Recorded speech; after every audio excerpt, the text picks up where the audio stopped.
गुरुदेव भगवान की जय। प्यारे कृष्ण कन्हैया लाल की जय। श्री अग्नि पुराण अध्याय 49 अधिवास विधि कथन। श्री भगवान हयग्रीव ने कहा कि हे ब्रह्मन, श्री हरि विष्णु का सान्निध्य करण अधिवासन कहलाता है। साधक को यह चिंतन करना चाहिए कि मैं अथवा मेरा आत्मा सर्वज्ञ सर्वव्यापी पुरुषोत्तम रूप है। इस तरह भावना करके आत्मा की ओम इस नाम के द्वारा प्रतिपादित होने वाले परमात्मा के साथ एकता करनी चाहिए। उसके बाद चैतन्य अभिमानिनी जीवन शक्ति को पृथक करके आत्मा के साथ उसकी एकता करनी चाहिए। ऐसा करके स्वात्म रूप सर्वव्यापी परमेश्वर में उसको जोड़ देना चाहिए। तत्पश्चात प्राणवायु द्वारा लंबीजात्मक पृथ्वी को अग्निबीज रम के चिंतन द्वारा प्रकट हुई अग्नि में जला दें। अर्थात यह भावना करनी चाहिए कि पृथ्वी का अग्नि में लय हो गया है। फिर वायु में अग्नि को विलीन करना चाहिए और आकाश में वायु का लय कर देना चाहिए। अधिभूत अधिदैव तथा अध्यात्म वैभव के साथ समस्त भूतों को तन्मात्राओं में विलीन करके विद्वान पुरुष को आकाश में उन सभी का क्रमशः विनाश करना चाहिए। इसके बाद आकाश का मन में, मन का अहंकार में, अहंकार का महत्तत्व में और महत्तत्व का अव्याकृत प्रकृति में लय करना चाहिए। अव्याकृत प्रकृति अथवा माया को ज्ञान स्वरूप परमात्मा में विलीन करना चाहिए। उन्हीं परमात्मा को वासुदेव कहा गया है। उन शब्द स्वरूप भगवान वासुदेव ने सृष्टि की इच्छा से उस अव्याकृत माया का आश्रय लेकर स्पर्श संज्ञक संकर्षण को प्रकट किया। संकर्षण ने माया को क्षुब्ध करके तेज रूप प्रद्युम्न की सृष्टि की। प्रद्युम्न ने रस स्वरूप अनिरुद्ध को प्रकट किया और अनिरुद्ध ने गंध स्वरूप ब्रह्मा को जन्म दिया। ब्रह्मा ने सबसे पहले जल की सृष्टि की। उस जल में उन्होंने 5 भूतों से युक्त हिरण्यमय अंड को उत्पन्न किया। उस अंड में जीव शक्ति का संचार हुआ। यही ही जीव शक्ति है जिसका आत्मा में पहले उपसंहार बतलाया गया है। जीव के प्राण का संयोग होने पर वह वृत्तिमान कहलाता है।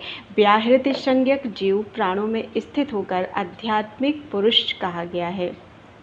आध्यात्मिक पुरुष, उससे प्राणयुक्त बुद्धि उत्पन्न हुई जो 8 वृत्ति वाली बतलाई गई है। उस बुद्धि से अहंकार का और अहंकार से मन का प्रादुर्भाव हुआ। मन से संकल्प आदि युक्त 5 विषय प्रकट हुए जिनके नाम इस तरह हैं: शब्द, स्पर्श, रूप, रस और गंध। इन सभी ने ज्ञान शक्ति से संपन्न 5 इंद्रियों को प्रकट किया जिनके नाम है त्वचा, श्रोत्र, घ्राण, नेत्र और जिह्वा। इन सभी को ज्ञानेंद्रिय कहा गया है। 2 पैर, गुदा, 2 हाथ, वाक और उपस्थ, ये 5 कर्मेंद्रियां हैं। अधुना पंचभूतों के नाम सुनो। आकाश, वायु, तेज, जल और पृथ्वी, ये 5 भूत हैं। इनके ही द्वारा सभी का आधारभूत स्थूल शरीर उत्पन्न होता है। इन तत्वों के वाचक जो श्रेष्ठतम बीज मंत्र हैं, उनका न्यास के लिए यहाँ वर्णन किया जाता है। मम, यह बीज जीव स्वरूप अथवा जीव तत्व का वाचक है। वह संपूर्ण शरीर में व्यापक है। इस भावना के साथ कथित बीज का संपूर्ण देह में व्यापक न्यास करना चाहिए। भम, यह प्राण तत्व का प्रतीक है। यह जीव की उपाधि में स्थित है, इसलिए इसका वही न्यास करना चाहिए। विद्वान पुरुष को बुद्धि तत्व के बोधक बकार अथवा बम बीज का हृदय में न्यास करना चाहिए। फकार अर्थात फंग अहंकार का स्वरूप है, इसलिए उसका भी हृदय में ही न्यास करना चाहिए। संकल्प के कारणभूत मनस तत्व रूप पकार अर्थात पम का भी वही न्यास करना चाहिए। शब्द तन मात्र तत्व के बोधक नकार अर्थात नम का भी मस्तक में और स्पर्श रूप धकार अर्थात धम का मुख प्रदेश में न्यास करना चाहिए। रूप तत्व के वाचक दकार अर्थात दम का नेत्र प्रांत में और रस तन मात्रा के बोधक थकार अर्थात थम का वस्ति देश अर्थात मूत्राशय में न्यास करना चाहिए। गंध तन मात्र स्वरूप तकार अर्थात तम का पिंडलियों में न्यास करना चाहिए। णकार अर्थात णम का त्वचा में न्यास करना चाहिए। डकार अर्थात डम का दोनों नेत्रों में। ठकार अर्थात ठम का रसना में। टकार अर्थात तम का नासिका में। और इयाकार यम का वागेंद्रिय में न्यास करना चाहिए। विद्वान पुरुष पाणि तत्व रूप झकार अर्थात झम का दोनों हाथों में न्यास करके, जकार अर्थात जम का दोनों पैरों में, छम का पायु में और चम का उपस्थ में न्यास करना चाहिए। अहंकार अर्थात अंगा पृथ्वी तत्व का प्रतीक है, उसका युगल चरणों में न्यास करना चाहिए। घकार अर्थात घम का वस्ती में और तेजस तत्व रूप गम का हृदय में न्यास करना चाहिए। खकार अर्थात खम वायु तत्व का प्रतीक है, उसका नासिका में न्यास करना चाहिए। ककार अर्थात कम आकाश तत्व रूप है, विद्वान पुरुष को उसका सदा ही मस्तक में न्यास करना चाहिए। हृदय कमल में सूर्य देवता संबंधी यम बीज का न्यास करके हृदय से निकली हुई जो 72,000 नाड़ियाँ हैं उनमें 16 कलाओं से युक्त साकार अर्थात शम का न्यास करना चाहिए। उसके मध्य भाग में मंत्रज्ञ पुरुष को बिंदु स्वरूप वहनी मंडल का चिंतन करना चाहिए। हे सुरश्रेष्ठ, उसमें प्रणव सहित हकार अर्थात हम का न्यास करना चाहिए। नंबर 1 ओम आम नमः परमेष्ठयात्मने। नंबर 2 ओम आम नमः पुरुषात्मने। नंबर 3 ओम वाम नमो नित्यात्मने। नंबर 4 ओम नाम नमो विश्वात्मने। नंबर 5 ओम वम नमः सर्वात्मने। इस प्रकार से ये 5 शक्तियाँ बतलाई गई हैं। स्नान कर्म में प्रथमा शक्ति की योजना करनी चाहिए, आसन कर्म में द्वितीया, शयन में तृतीया, यान कर्म में चतुर्थी और अर्चना काल में पंचमी शक्ति का प्रयोग करना चाहिए। ये 5 उपनिषद हैं। इनके मध्य में मंत्रमय श्री हरि विष्णु का ध्यान करके छकार अर्थात छम का न्यास करना चाहिए। तत्पश्चात जिस मूर्ति की स्थापना की जाती है उसके मूल मंत्र का न्यास करना चाहिए। भगवान श्री हरि विष्णु की स्थापना में ओम नमो भगवते वासुदेवाय यह मूल मंत्र है। मस्तक, नासिका, ललाट, मुख, कंठ, हृदय, 2 भुजा, 2 पिंडली और 2 चरणों में क्रमशः कथित मूल मंत्र के एक एक अक्षर का न्यास करना चाहिए। तत्पश्चात केशव का मस्तक में न्यास करना चाहिए, नारायण का मुख में, माधव का ग्रीवा में और गोविंद का दोनों भुजाओं में न्यास करके विष्णु का हृदय में न्यास करना चाहिए। पृष्ठभाग में मधुसूदन का, जठर में वामन का और कटी में त्रिविक्रम का न्यास करके जंघा अर्थात पिंडली में श्रीधर का न्यास करना चाहिए। दक्षिण भाग में हृषिकेश का, गुल्फ में पद्मनाभ का और दोनों चरणों में दामोदर का न्यास करने के पश्चात हृदयादि षडंग न्यास करना चाहिए। हे सत्पुरुषों में श्रेष्ठ ब्रह्मा जी, यह आदि मूर्ति के लिए न्यास का सामान्य क्रम बतलाया गया है, अथवा जिस देवता की स्थापना का प्रारंभ हो उसी के मूल मंत्र से मूर्ति के सजीवकरण की क्रिया होनी चाहिए। जिस मूर्ति का जो नाम हो उसके आदि अक्षर का 12 स्वरों से भेदन करके अंगों की कल्पना करनी चाहिए। हे देवेश्वर, हृदय आदि अंगों का तथा 12 अक्षर वाले मूल मंत्र का एवं तत्वों का जिस प्रकार देवता के विग्रह में न्यास करना चाहिए वैसे ही अपने शरीर में भी करना चाहिए। तत्पश्चात चक्राकार पद्म मंडल में भगवान श्री हरि विष्णु का गंध आदि से पूजन करना चाहिए। पूर्ववत शरीर और वस्त्राभूषणों सहित भगवान के आसन का ध्यान करना चाहिए। ऊपरी भाग में 12 आरों से युक्त सुदर्शन चक्र का चिंतन करना चाहिए। वह चक्र 3 नाभि और 2 नेमियों से संयुक्त है, साथ ही 12 स्वरों से संपन्न है। इस तरह चक्र का चिंतन करने के पश्चात विद्वान पुरुष को पृष्ठ देश में प्रकृति आदि का निवेश करना चाहिए। फिर अरों के अग्रभाग में 12 सूर्यों का पूजन करना चाहिए। उसके बाद वहां 16 कलाओं से युक्त सोम का ध्यान करना चाहिए। चक्र की नाभि में 3 वसन अर्थात वस्ट या वास स्थान का चिंतन करना चाहिए। तत्पश्चात श्रेष्ठ आचार्य को पद्म के अंदर 12 दल स्थल पद्म का चिंतन करना चाहिए। उस पद्म में पुरुष को शक्ति का ध्यान करके उसकी पूजा करनी चाहिए। फिर प्रतिमा में श्री हरि विष्णु का न्यास करके गुरु वहाँ श्री हरि विष्णु तथा अन्य देवताओं का पूजन करना चाहिए। गंध पुष्प आदि उपचारों से अंग और आवरणों सहित इष्ट देवता का भली भांति पूजन करना चाहिए। द्वादशाक्षर मंत्र के एक एक अक्षर को बीज रूप में परिवर्तित करके उनके द्वारा केशव आदि भगवत विग्रहों की क्रमशः पूजा करनी चाहिए। 12 अरों से युक्त मंडल में लोकपाल आदि की भी क्रम से अर्चना करनी चाहिए। उसके बाद द्विज गंध पुष्प आदि उपचारों द्वारा पुरुष को सूक्त से प्रतिमा की पूजा करनी चाहिए और श्री सूक्त से पिंडिका की, इसके बाद जनन आदि के क्रम से वैष्णव अग्नि को प्रकट करना चाहिए। उसके बाद विष्णु देवता संबंधी मंत्रों द्वारा अग्नि में आहुति देकर विद्वान पुरुष को शांति जल तैयार करना चाहिए और उसको प्रतिमा के मस्तक पर छिड़क कर अग्नि का प्रणयन करना चाहिए। विद्वान पुरुष को चाहिए कि अग्निम दूतम इत्यादि मंत्र से दक्षिण कुंड में अग्नि प्रणयन करना चाहिए, पूर्व कुंड में अग्निम अग्निम इत्यादि मंत्र से और उत्तर कुंड में अग्निम अग्निम हविम अभि इत्यादि मंत्र से अग्नि का प्रणयन करना चाहिए। अग्नि प्रणयन काल में त्वमग्ने द्योभिः इत्यादि मंत्र का पाठ किया जाना चाहिए। प्रत्येक कुंड में प्रणय के उच्चारण पूर्वक पलाश की 1008 समिधाओं का तथा जौ आदि का भी हवन करना चाहिए। व्याहृति मंत्र से घृत मिश्रित तिलों का और मूल मंत्र से घी का हवन करना चाहिए। उन सब के बाद मधुर त्रय घी शहद और चीनी से शांति हवन करना चाहिए। द्वादशाक्षर मंत्र से दोनों पैर नाभि हृदय और मस्तक का संस्पर्श करना चाहिए। घी दही और दूध की आहुति देकर मस्तक का स्पर्श करना चाहिए। तत्पश्चात मस्तक नाभि और चरणों का संस्पर्श करके क्रमशः गंगा यमुना गोदावरी और सरस्वती इन 4 नदियों की स्थापना करनी चाहिए। विष्णु गायत्री से अग्नि को प्रज्वलित करना चाहिए और गायत्री मंत्र से उस अग्नि में चरु पकावें। गायत्री से ही हवन और बलि देना चाहिए। उसके बाद ब्राह्मणों को भोजन कराएं।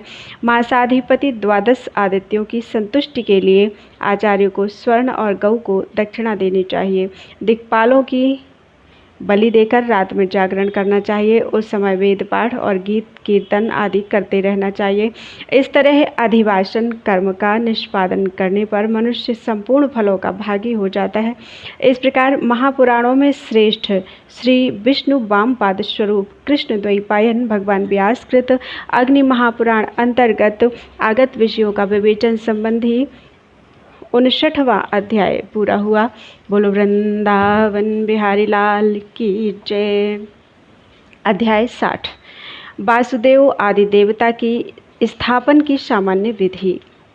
श्री भगवान हयग्रीव ने कहा कि हे ब्रह्मन, पिंडिका की स्थापना के लिए विद्वान पुरुष को मंदिर के गर्भगृह को 7 भागों में विभाजित करना चाहिए और ब्रह्म भाग में प्रतिमा को स्थापित करना चाहिए।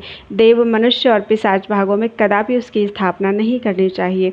हे ब्रह्मन, ब्रह्म भाग का कुछ अंश छोड़कर तथा देव भाग और मनुष्य भागों में कुछ अंश लेकर उस भूमि में यत्नपूर्वक पिंडिका स्थापित करनी चाहिए। नपुंसक शिला में रत्न न्यास करना चाहिए। नरसिंह मंत्र से हवन करके उसी से रत्न न्यास भी करना चाहिए। व्रीहि रत्न लौह आदि धातु और चंदन आदि पदार्थों को पूर्वादि दिशाओं तथा मध्य में बने हुए 9 कुंडों में अपनी रुचि के अनुसार छोड़ना चाहिए। उसके बाद इंद्र आदि के मंत्रों से पूर्वादि दिशाओं के गर्त को गुग्गुल से आवृत करके रत्न न्यास की विधि संपन्न करने के पश्चात गुरु शलाका सहित कुछ समूहों और सहदेव नामक औषधि के द्वारा प्रतिमा को अच्छी तरह मले और झाड़ पोंछ करना चाहिए। बाहर अंदर से संस्कार करके अर्थात सफाई करके पंचगव्य द्वारा उसकी शुद्धि करनी चाहिए।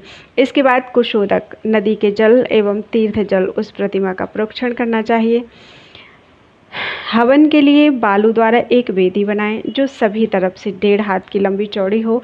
वह वेदी चतुरस्त्र एवं सुंदर शोभा से संपन्न हो। 8 दिशाओं में यथास्थान कलशों को भी स्थापित करना चाहिए। उन पूर्वादि कलशों को 8 तरह के रंगों से सुसज्जित करना चाहिए। तत्पश्चात अग्नि ले आकर वेदी पर उसकी स्थापना करनी चाहिए और कुशकुंडिका द्वारा संस्कार करके उस अग्नि में त्वमग्ने द्युवि इत्यादि से तथा गायत्री मंत्र से समिधाओं का हवन करना चाहिए। अष्टाक्षर मंत्र से अष्टोत्तर शत घी की आहुति दें। पूर्णाहुति संप्रदान करना चाहिए। तत्पश्चात मूल मंत्र से 100 बार अभिमंत्रित किए गए शांति जल को आम्र पल्लवों द्वारा लेकर इष्ट देवता के मस्तक पर अभिषेक करना चाहिए। अभिषेक काल श्रीश्च ते लक्ष्मीश्च इत्यादि ऋचा का पाठ करते रहना चाहिए। उत्तिष्ठ ब्रह्मणस्पते इस मंत्र से प्रतिमा को उठाकर ब्रह्म रथ पर रखें और तद विष्णु इत्यादि मंत्र से कथित रथ द्वारा उसको मंदिर की तरफ ले जाएं। वहां श्रीहरि विष्णु की उस प्रतिमा को शिविका में पधराकर नगर आदि में घुमावें और गीत वाद्य एवं वेद मंत्रों की ध्वनि के साथ करना चाहिए। इसके बाद गुरु सुवासिनी स्त्रियों और ब्राह्मणों द्वारा 8 मंगल कलशों के जल से श्रीहरि विष्णु को स्नान कराएं तथा गंध आदि उपचारों से मूल मंत्र द्वारा पूजन करने के पश्चात अतो देवा इत्यादि मंत्र से वस्त्र आदि अष्टांग अर्घ्य निवेदन करना चाहिए। फिर स्थिर लग्न में पिंडिका पर देवश्चित्वा इत्यादि मंत्र से इष्ट देवता के उस अर्चा विग्रह को स्थापित करना चाहिए। स्थापना के पश्चात इस तरह कहे कि हे सच्चिदानंद स्वरूप त्रिविक्रम, आपने 3 पगों द्वारा समूची त्रिलोकी को आक्रांत कर लिया था, आपको नमस्कार है। इस तरह पिंडिका पर प्रतिमा को स्थापित करके विद्वान पुरुष उसको स्थिर करें। प्रतिमा स्थिरीकरण के समय ध्रुवाद्यौ इत्यादि तथा विश्वत चक्षु इत्यादि मंत्रों का पाठ करना चाहिए। पंचगव्य से स्नान कराकर गंधोदक से प्रतिमा का प्रक्षालन करना चाहिए और सकलीकरण करने के पश्चात श्रीहरि विष्णु का सांगोपांग सामान्य पूजन करना चाहिए। उस समय इस तरह ध्यान करना चाहिए, आकाश भगवान श्रीहरि विष्णु का विग्रह है और पृथ्वी उसकी पीठिका है अर्थात सिंहासन है। तत्पश्चात तेजस परमाणुओं से भगवान के श्री विग्रह की कल्पना करनी चाहिए और कहें कि मैं 25 तत्वों में व्यापक जीव का आवाहन करने जा रहा हूँ। वह जीव चैतन्यमय परम आनंद स्वरूप तथा जागृत, स्वप्न और सुषुप्ति इन तीनों अवस्थाओं से हीन है। देह, इंद्रिय, मन, बुद्धि, प्राण तथा अहंकार से शून्य है। वह ब्रह्मा आदि से लेकर कीट पर्यंत समस्त जगत में व्याप्त और सबके हृदयों में विराजमान है। हे परमेश्वर, आप ही जीव चैतन्य हैं। आप हृदय से प्रतिमा बिंब में आकर स्थिर हुई आप इस प्रतिमा बिंब को इसके बाहर और अंदर स्थित होकर सजीव करिए। अंगुष्ठ मात्र पुरुष अर्थात परमात्मा जीव रूप से संपूर्ण देहोपाधियों में स्थित है। वे ही ज्योति स्वरूप, ज्ञान स्वरूप, एकमात्र अद्वितीय परब्रह्म है। इस तरह सजीवीकरण करके प्रणव द्वारा भगवान को जगावें। फिर भगवान के हृदय का स्पर्श करके पुरुष सूक्त का जप करना चाहिए। इसको सान्निध्यकरण नामक कर्म कहा जाता है। इसके लिए भगवान का ध्यान करते हुए निम्नांकित गुह्य मंत्र का जप करना चाहिए। हे प्रभु, आप देवताओं के स्वामी हैं, संतोष वैभव रूप हैं, आपको नमस्कार है। ज्ञान और विज्ञान आपके रूप हैं, ब्रह्म तेज आपका अनुगामी है, आपका स्वरूप गुणातीत है, आप अंतर्यामी पुरुष एवं परमात्मा हैं, अक्षय पुराण पुरुष हैं, आपको नमस्कार है। हे विष्णु, आप यहाँ सन्निहित होइए। आपका जो परम तत्व है, जो ज्ञानमय शरीर है, वह सभी एकत्र हो, इस अर्चा विग्रह में जाग उठे। इस तरह परमात्मा श्री हरि विष्णु का सान्निध्यकरण करके ब्रह्मा आदि परिवारों की उनके नाम से स्थापना करनी चाहिए। उनके जो आयुध आदि हैं उनकी भी मुद्रा सहित स्थापना करनी चाहिए। यात्रा संबंधी उत्सव तथा वार्षिक आदि उत्सव भी योजना करके और उन उत्सवों का दर्शन कर श्री हरि विष्णु को अपने सन्निहित समझना चाहिए। भगवान को नमस्कार स्तोत्र आदि के द्वारा उनकी स्तुति तथा उनके अष्टाक्षर आदि मंत्र का जप करते समय भी भगवान को अपने सन्निकट उपस्थित समझना चाहिए। तत्पश्चात आचार्य को मंदिर से निकलकर द्वारवर्ती, द्वारपाल, चंड और प्रचंड का पूजन करना चाहिए। फिर मंडप में आकर गरुड़ की स्थापना एवं पूजा करनी चाहिए। प्रत्येक दिशा में दिक्पालों तथा अन्य देवताओं का स्थापन पूजन करके गुरु को विश्वक्सेन की स्थापना तथा शंख चक्र आदि की पूजा करनी चाहिए। संपूर्ण पार्षदों और भूतों को बलि अर्पित करना चाहिए। आचार्य को दक्षिणा रूप से ग्राम, वस्त्र एवं स्वर्ण आदि का दान देना चाहिए। यज्ञोपयोगी द्रव्य आदि आचार्य को अर्पित करना चाहिए। आचार्य से आधी दक्षिणा ऋत्विजों को देना चाहिए।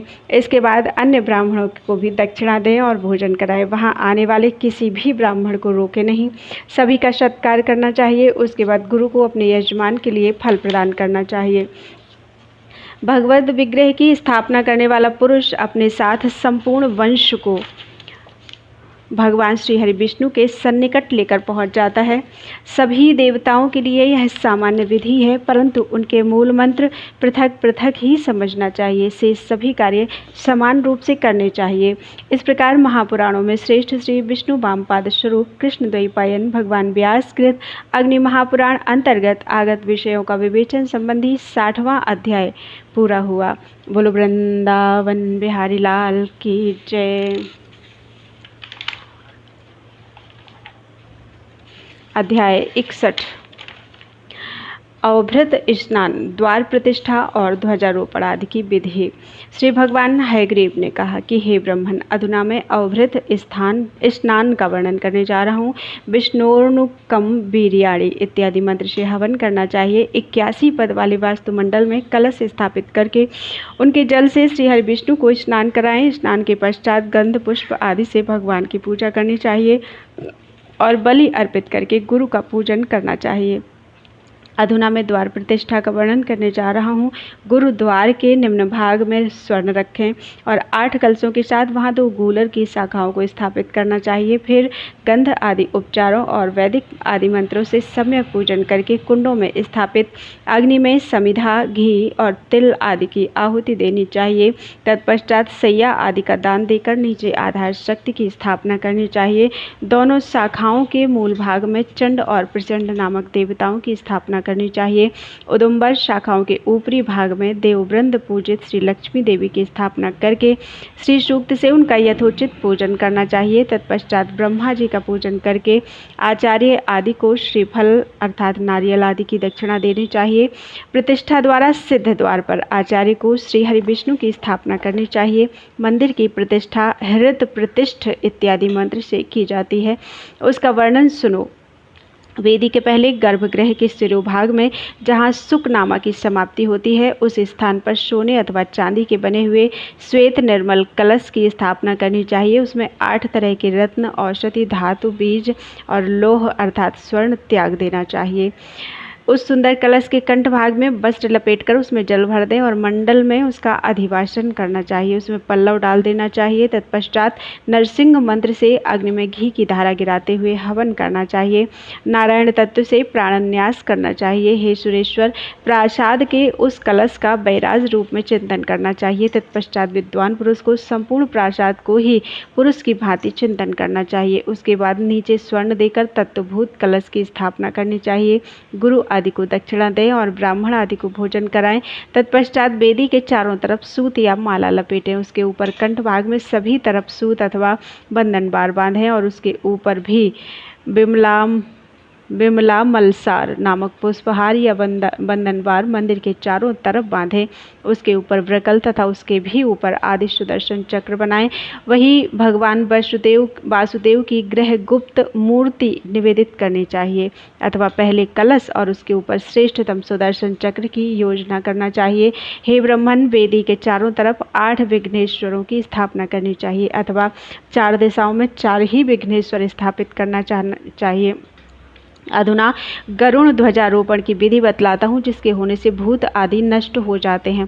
प्रासाद बिंब के द्रव्यों में जितने परमाणु होते हैं, उतने सहस्त्र वर्षों तक मंदिर निर्माता पुरुष विष्णु लोक में निवास करता है। हे निष्पाप ब्रह्मा जी, जिस समय वायु से ध्वज फहराता है और कलश, वेदी तथा प्रासाद बिंब के कंठ को आवेष्टित कर लेता है, तत्पश्चात प्रासादकर्ता को ध्वजारोपण की अपेक्षा भी कोटि गुना अधिक फल प्राप्त होता है, ऐसा समझना चाहिए। पताका को प्रकृति जानो और दंड को पुरुष। साथ ही मुझसे यह भी समझ लो कि प्रासाद अर्थात मंदिर भगवान वासुदेव की मूर्ति है। मंदिर भगवान को धारण करता है, यही उसमें धरणी तत्व है, ऐसा जानो। मंदिर के अंदर जो शून्य अवकाश है, वही उसमें आकाश तत्व है। उसमें जो तेज या प्रकाश है, वही अग्नि तत्व है और उसके अंदर जो हवा का स्पर्श होता है, वही उसमें वायु तत्व है। पाषाण आदि में ही जो जल है, वह पार्थिव जल है। उसमें पृथ्वी का गुण गंध विद्यमान है। प्रतिध्वनि से जो शब्द प्रकट होता है, वही वहाँ का शब्द है। छूने में कठोरता आदि का जो अनुभव होता है, वही वहाँ का स्पर्श है। शुक्ल आदि वर्ण रूप हैं। आह्लाद का अनुभव कराने वाला रस ही वहाँ रस है। धूप आदि की गंध ही वहाँ की गंध है। भेरी आदि में जो नाद प्रकट होता है वही मानो वागेंद्रिय का कार्य है, इसलिए वही वागेंद्रिय की स्थिति है। सुखनासा में नासिका की स्थिति है। दो भद्रात्मक भुजाएं कही गई हैं। शिखर पर जो अंड सा बना रहता है वही मस्तक कहा गया है और कलश को केश बतलाया गया है। प्रासाद का कठ भाग ही उसका कंठ समझना चाहिए। वेदी को कंधा कहा गया है। जो नलियाँ गुदा और उपस्थ बतलाई गई हैं, नालियाँ, दो नालियाँ गुदा और उपस्थ बतलाई गई हैं। मंदिर पर जो चूना फेरा गया है उसी को त्वचा नाम दिया गया है। द्वार उसका मुँह है और प्रतिमा को मंदिर का जीवात्मा कहा गया है। पिंडिका को जीव की शक्ति समझो और उसकी आकृति को प्रकृति। निश्चलता उसका गर्भ है और भगवान केशव उसको अधिष्ठाता। इस तरह ये भगवान श्री हरि विष्णु ही साक्षात मंदिर रूप से खड़े हैं। भगवान शिव उनकी जंघा हैं। ब्रह्मा स्कंद भाग में स्थित हैं और ऊर्ध्व भाग में स्वयं विष्णु विराजमान है। इस तरह स्थित हुए प्रासाद की ध्वज रूप से जो प्रतिष्ठा की गई है उसको मुझसे सुनो। साष्टादि चिन्हित ध्वज का आरोपण करके देवताओं ने दैत्यों को जीता है। अंड के ऊपर कलश रखकर उसके ऊपर ध्वजा की स्थापना करनी चाहिए। ध्वज का मान बिंब के मान का आधा भाग है। ध्वज दंड की लंबाई के 1/3 भाग से चक्र का निर्माण कराना चाहिए। वह चक्र 8 या 12 आरों का हो और उसके मध्य भाग में भगवान नरसिंह अथवा गरुड़ की मूर्ति हो। ध्वज दंड टूटा फूटा या छेद वाला ना हो। प्रासाद की जो चौड़ाई है उसी को दंड की लंबाई का मान कहा गया है अथवा शिखर के आधे या 1/3 भाग से उसकी लंबाई का अनुमान करना चाहिए अथवा द्वार की लंबाई से 2 गुना बड़ा दंड बनाना चाहिए। उस ध्वज दंड को देव मंदिर पर ईशान या वायव्य कोण की तरफ स्थापित करना चाहिए। उसकी पताका का रेशमी आदि वस्त्रों से विचित्र शोभा युक्त बनाएं अथवा उसको एक रंग की ही बनाएं। यदि उसको घंटा चंवर अथवा छोटी छोटी घंटियों से विभूषित करना चाहिए तो वह पापों का विनाश करने वाली होती हैं। दंड के अग्रभाग से लेकर भूमि तक लंबा जो एक वस्त्र है उसको महाध्वज कहा गया है। वह संपूर्ण मनोरथों को देने वाला है। जो उससे 1/4 छोटा हो वह ध्वज पूजित होने पर सर्व मनोरथों का पूरक होता है। ध्वज के आधे मानने वाले वस्त्र से बने हुए झंडे को पताका कहते हैं अथवा पताका का कोई माप नहीं होता। ध्वज का विस्तार 20 अंगुल के बराबर होना चाहिए। चक्र दंड और ध्वज इन सभी का अधिवासन की विधि से देवता की ही भांति सकलीकरण करके मंडप स्नान अर्थात मंडप में नहलाने की क्रिया आदि सभी कार्य करना चाहिए। नेत्रोन्मीलन को छोड़कर उपरोक्त सभी कर्मों का अनुष्ठान करना चाहिए। आचार्य को इन सभी को विधिवत शैया पर स्थापित करके इनका अधिवासन करना चाहिए। तत्पश्चात विद्वान पुरुष को सहस्र शीर्ष इत्यादि सूक्त का ध्वजांकित चक्र में न्यास करना चाहिए तथा सुदर्शन मंत्र एवं मनस तत्व का न्यास करना चाहिए। यह मन रूप से उस चक्र का ही सजीवीकरण कहा गया है। हे सुरश्रेष्ठ, 12 आरों में क्रमशः केशव आदि पूर्तियों का न्यास करना चाहिए। गुरु चक्र की नाभि कमल एवं प्रेत नेमियों में तत्वों का न्यास करना चाहिए। कमल में नरसिंह अथवा विश्व रूप का निवेश करना चाहिए। दंड में जीव सहित संपूर्ण सूत्रात्मा का न्यास करना चाहिए। ध्वज में श्री हरि विष्णु का ध्यान करते हुए निष्कल परमात्मा का निवेश करना चाहिए। उनकी बला रूपा व्यापिनी शक्ति का ध्वज के रूप में ध्यान करना चाहिए। मंडप में उसकी स्थापना और पूजा करके कुंडों में हवन करना चाहिए। कलश में सोने का टुकड़ा और पंचरत्न डालकर अष्ट मंत्र से चक्र की स्थापना करनी चाहिए। उसके बाद स्वर्ण चक्र को नीचे से पारे द्वारा संप्लावित करके नेत्रपट से आच्छादित करना चाहिए। तदनंतर चक्र का निवेश करना चाहिए और उसके अंदर श्री हरि विष्णु का स्मरण करना चाहिए। ओम क्षौम नरसिंहाय नमः इस मंत्र से श्री हरि विष्णु की स्थापना और पूजा करनी चाहिए। उसके बाद बंधु बांधवों सहित यजमान ध्वज लेकर दही भात से युक्त पात्र में ध्वज का अग्रभाग डालना चाहिए। आदि में ओम और अंत में फट लगाकर ओम फट इस मंत्र से ध्वज का पूजन करना चाहिए। तत्पश्चात उस पात्र को सिर पर रखकर नारायण का बारंबार स्मरण करते हुए वाद्यों की ध्वनि और मंगल पाठ के साथ परिक्रमा करनी चाहिए। उसके बाद अष्टाक्षर मंत्र से ध्वज दंड की स्थापना करनी चाहिए। विद्वान पुरुष को मुंचामि त्वा इस सूत्र के द्वारा ध्वज को फहरावें। ध्वज को आचार्य के लिए पात्र ध्वज और हाथी आदि का दान करना चाहिए। यह ध्वजारोपण की सामान्य विधि बतलाई गई है। जिस देवता का जो चिन्ह है उससे युक्त ध्वज को उसी देवता के मंत्र से स्थिरता पूर्वक स्थापित करना चाहिए। मनुष्य ध्वज दान के पुण्य से स्वर्गलोक में जाता है तथा वह पृथ्वी पर बलवान राजा होता है। इस प्रकार महापुराणों में श्रेष्ठ श्री विष्णु वामपाद स्वरूप कृष्णद्वैपायन भगवान व्यासकृत अग्नि महापुराण अंतर्गत आगत विषयों का विवेचन संबंधी 61वां अध्याय पूरा हुआ। बोलो वृंदावन बिहारी लाल की जय।